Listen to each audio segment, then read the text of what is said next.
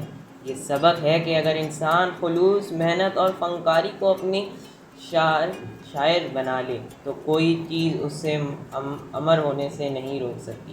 وہ ایک عام گھرانے سے تعلق رکھتے تھے لیکن اپنی فن کی بدولت ایک غیر معمولی شخصیت بن گئے۔ ان کی کامیابی اس بات کا ثبوت ہے کہ اصل عظمت فن میں ہوتی ہے۔ شہرت اور دولت خود بخود پیچھے آتی ہے۔ آج معین اختر ہمارے درمیان نہیں ہیں، لیکن ان کی آواز، ان کا کہکہا، ان کا انداز گفتگو اور ان کی ورسٹائل شخصیت ہمیشہ ہمارے یادوں کا حصہ رہے گی۔ آنے والے نسلیں بھی ان کی پروگرام دیکھ کر یہ سمجھیں گی کہ مزہ کیا ہوتا ہے، شائستگی کیا ہوتی ہے اور اصل فنکار کس کو کہتے ہیں۔ معین اختر ہمیشہ کے لیے پاکستان شوبز کی تاریخ میں سنہرے حروف سے لکھے جائیں گے۔ شکریہ۔